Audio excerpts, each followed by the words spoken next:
Ramadan adalah bulan bersejarah. Dan di bulan Ramadan terjadi beberapa peristiwa penting. Di antaranya yang pertama, Ramadan adalah bulan turunnya Al-Quran. Assalamualaikum warahmatullahi wabarakatuh.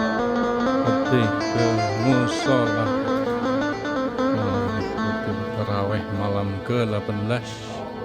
Insyaallah akan disampaikan kultum oleh Pak Ustadz Ahmad Mubarak. Mudah-mudahan Allah menjadi berkah untuk kita semua. Mudah-mudahan seluruh amal ibadah kita diterima oleh Allah Subhanahu wa taala. Seperti menuju ke musola Nurul Iman. Suasana yang dingin dan ini menjadi membawa berkah bagi kita dan amal ibadah untuk kita semua. Musola Nurul Iman pada waktu malam hari masih sepi.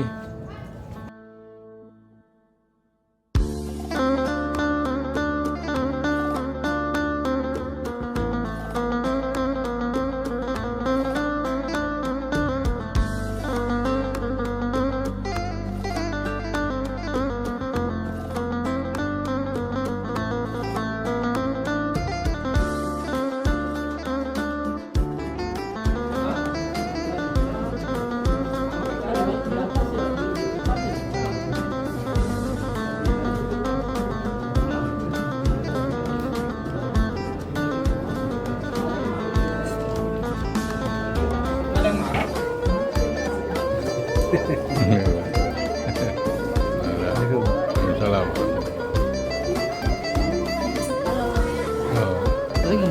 Salam.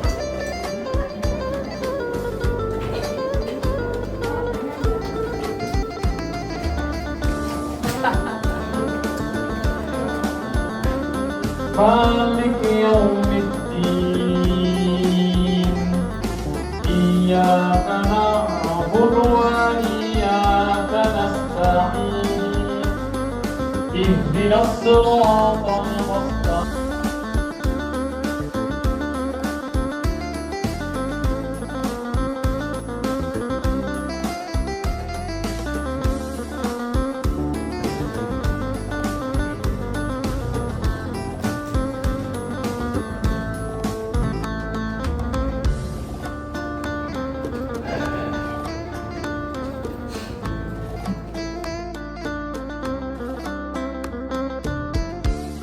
Bismillahirrahmanirrahim. Assalamualaikum warahmatullahi wabarakatuh. Alhamdulillah, alhamdulillahilladzi anzala al-Qur'an hudan lin-nasi wa bayyinatin minal huda wal furqan. Wassalatu wassalamu ala sayyidina Muhammadin sayyidi waladi adnan وعلى آله وصحبه ذوي الفضل والعرفان صلاة وسلاما دائمين متلازمين إلى يوم الميزان. أما بعد رب اشرح لي صدري ويسر لي أمري واحلل عقدة من لساني يفقهوا قولي. اللهم إن كنت قبلت توبتي وغفرت ذنوبي أكرمني بالفهم والحفظ أن كل قراءتي يستدركات في قلبه وإن كان قاسي القلب إلى هنا أكرمنا بالرزق الحلال وارزقنا من حيث لا يحتسب. معاشر المسلمين والمسلمات المؤمنين والمؤمنات جماعة صلاة Indonesia salat sunnah tarawih salat zuhur rahmatullah Allah. Alhamdulillah wa syukurillah, di malam yang ke-18 ini kita bisa melaksanakan qiyam Ramadan. Setelah tadi kita laksanakan sholat Isya, insyaallah akan kita lanjutkan dengan sholat sunnah tarawih dan sholat sunnah witir. Dan 17 hari sudah kita melaksanakan ibadah puasa di tahun ini. Mudah-mudahan ibadah puasa kita diterima oleh Allah Subhanahu wa taala qiyam Ramadan kita juga tercatat sebagai amal terbaik kelak mudah-mudahan mendapatkan kecuali limpahan pahala dari Allah Subhanahu wa taala. Hadirin hadirat yang dirahmati Allah Subhanahu wa taala, Ramadan adalah bulan bersejarah. Dan di bulan Ramadan terjadi beberapa peristiwa penting. Di antaranya yang pertama, Ramadan adalah bulan turunnya Al-Quran. Suci umat Islam yang merupakan mukjizat terbesar baginda Nabi Muhammad SAW. Kitab suci yang sejak pertama kali diturunkan oleh Allah Subhanahu wa taala terjaga originalitasnya sampai hari kiamat. Inna nahnu nazzalna dzikra wa inna lahu lahafizun. Karena Allah Subhanahu wa taala yang menjaga Al-Qur'an.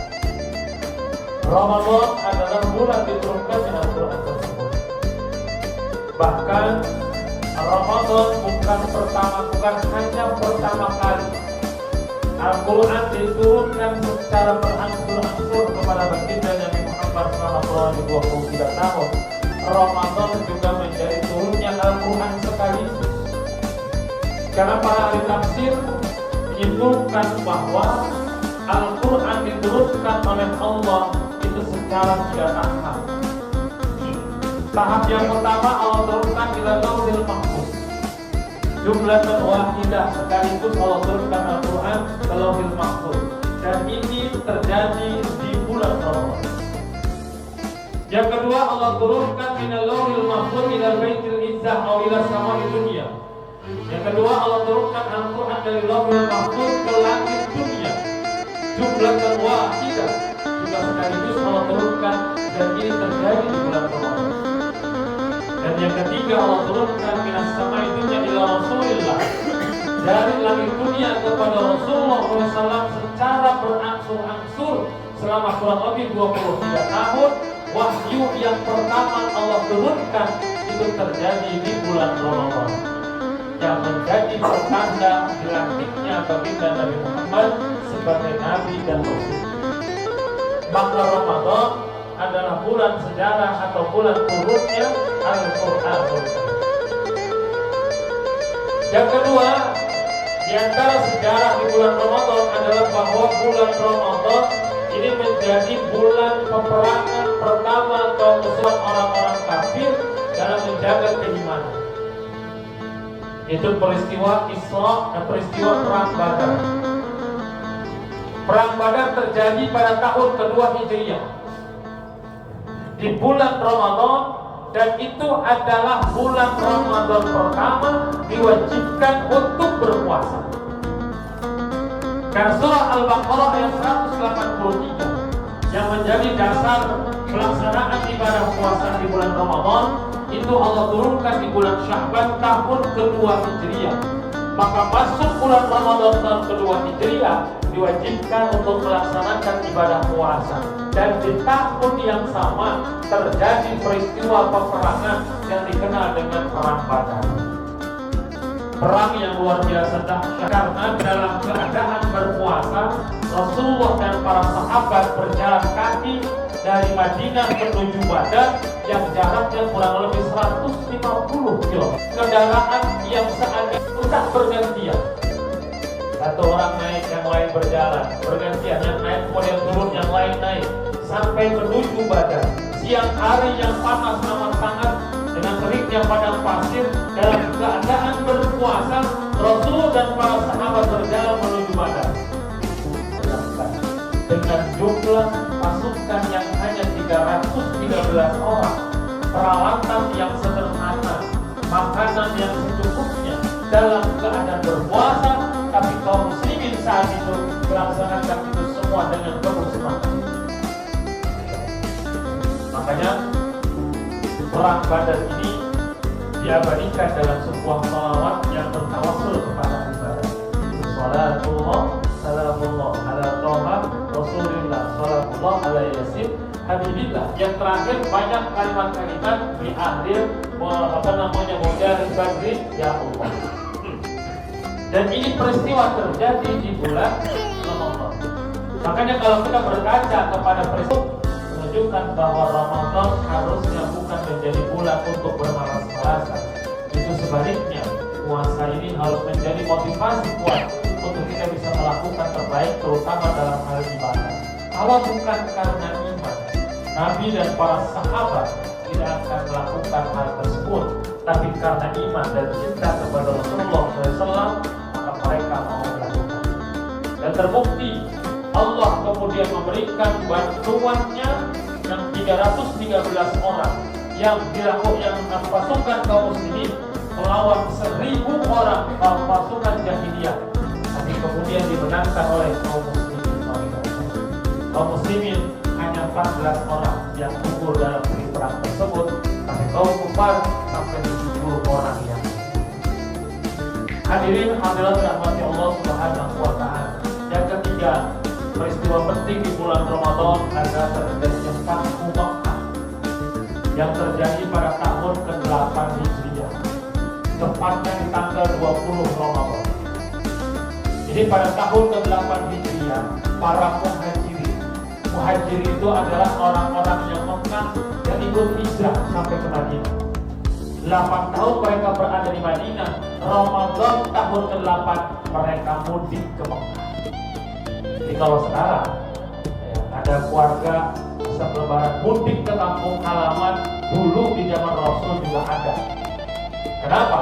Karena ketika Fathu Mekah, orang-orang muhajirin yang ada di Madinah dan beserta orang-orang kaum muslimin yang berada di Madinah kurang lebih 10.000 orang, mereka jalan menuju Mekah. Walaupun saat itu penduduk Mekah ketakutan, khawatir akan ada balas dendam dari orang-orang muhajir yang dulu di Mekah. Mereka dianiaya, mereka diintimidasi, mereka disiksa dan seterusnya. Tetapi ketika Fathu ini, justru kata Rasul, al-yawma yaumul marhamah, ini hari adalah hari kasih sayang.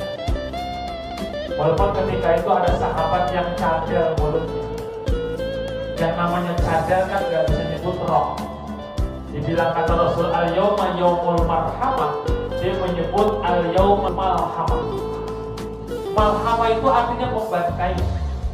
Jadi karena salah paham, kemudian penduduk Mekah menganggap bahwa Fathu Mekah yang saat itu bakal dikuasai oleh kaum muslimin adalah harinya hari membantai. Padahal ada karena salah pengucapan. Tapi Rasulullah menegaskan al-yawma yaumul marhamah. Hari ini adalah hari kasih sayang. Jadi Rasul para sahabat mudik dari Madinah ke Mekah sampai mengakhiri Ramadan di tahun 8 Hijriah, Rasul tetap di Mekah. Dan disitulah kemudian Rasul kembali membangun peradaban baru yang luar biasa sampai saat ini, yang diawali dengan menunjukkan berhala-berhala yang ada di sekitar Ka'bah. Kalau bicara mudik, sejak dulu nggak ada mudik Pak, sejak zaman Nabi. Oke, kalau sekarang ada yang mudik wajar. Kalau diniatkan mengikuti apa yang dilakukan Rasulullah tahun 8 Hijriah, maka kita bisa dapat pahala mengikuti. Tapi ingat, di akhir Ramadan ada satu kewajiban yang harus ditunaikan, yaitu membayar zakat. Yang tinggal di Depok, yang tinggal di Gria Lembah Depok, yang nyari duitnya di sini, setiap hari tinggal di sini. Kalau ada perlu tetangga di sini yang bantu dan seterusnya, maka sebelum mudik bayar zakatnya di sini. Biar orang-orang yang ada di sekitar kita, yang mereka kemungkinan ketika kita susah, ketika kita sakit, bahkan ketika kita wafat, mereka lah yang mendoakan dan membantu kita. Ketika di antara mereka ada yang berhak atas harta kita, maka harta milik kita akan menjadi milik mereka. Jangan nyari duit di sini, tinggal di sini, bayar zakat ditabung. Itu diperhatiin. Ya. Kalau di kampung halaman nanti mudik mau bagi-bagi sedekah, silakan. Tetapi jangan lupa nanti sebelum mudik bayar dulu. Karena kita nggak tahu nanti di jalan.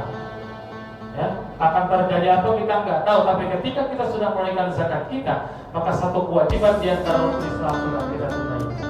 Maka dari itu, sebelum kita mudik jangan lupa bayarkan dulu zakatnya di mana tempat kita tinggal. Di lingkungan Mushola Nurul Iman, Musyawarah Nurul Iman sudah ada MUPZ-nya resmi yang dapat diangkat dan disahkan oleh pemerintah.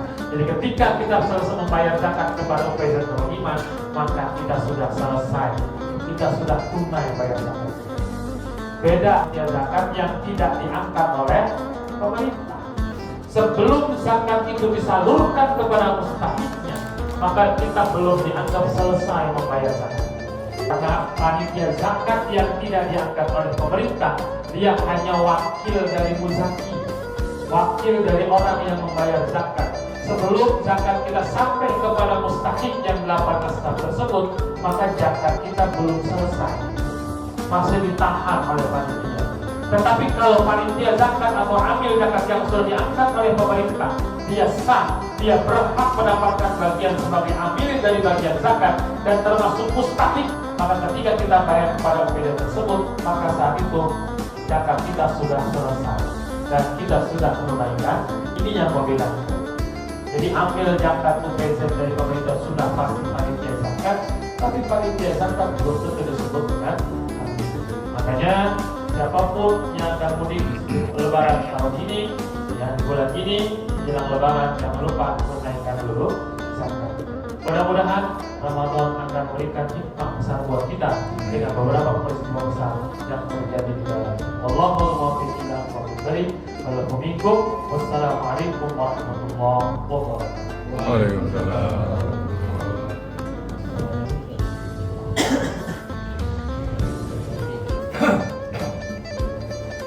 Subhanal malikil ma'bud, Subhanal malikil mawjud, Subhanal malikil hayyil ladzi la yanam wa la yamut wa la yamutu abada.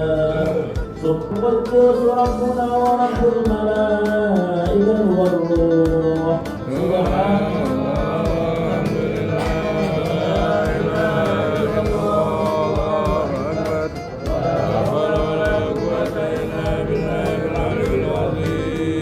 Allahumma salli ala sayyidina Muhammad. Allahumma salli wa sallim alayhi. Allahumma salli ala sayyidina wa maulana Muhammad. Allahumma salli wa sallim alayhi. Allahumma salli ala sayyidina wa nabiyyina wa habibina wa syafi'ina wa dhukrina wa maulana Muhammad. Allahumma salli wa sallim alayhi. Al-Badr سيدنا محمد. صلوا سنة التراويح ركعتين جامعة رحمكم الله. لا إله إلا الله. الصلاة جامعة.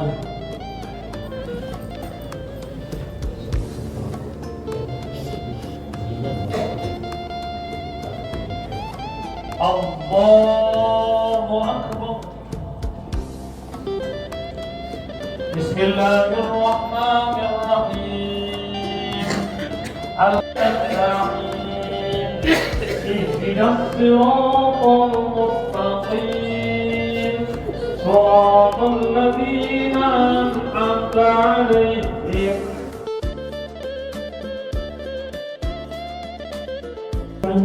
نافعا ونسألك يقينا صادقا ونسألك عملا صالحا ونسألك دينا قيما ونسألك خيرا كثيرا ونسألك العفو والعافية ونسألك تمام العافية ونسألك الشكر على العافية ونسألك الغنى عن الناس. اللهم ربنا تقبل منا صلاتنا وصيامنا وقيامنا وتقصعنا وتضرعنا وتعبدنا وتمم تبصيرنا يا الله يا أرحم الراحمين.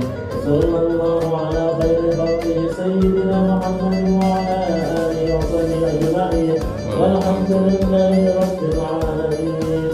أشهد أن لا إله إلا الله أستغفر الله. نسألك رضاك والجنة. أشهد أن لا إله إلا الله. أستغفر الله. نسألك رضاك والجنة ونعوذ بك من شر النار. أشهد أن لا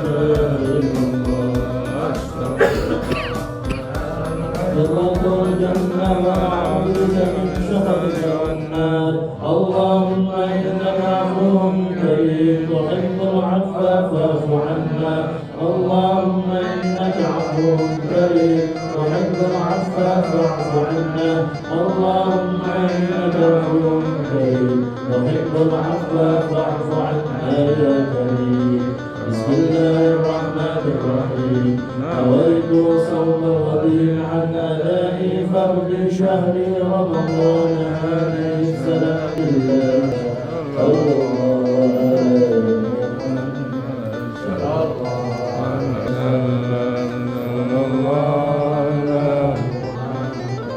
Nah, ini harus menjadi motivasi kuat untuk kita bisa melakukan terbaik terutama dalam hal ibadah.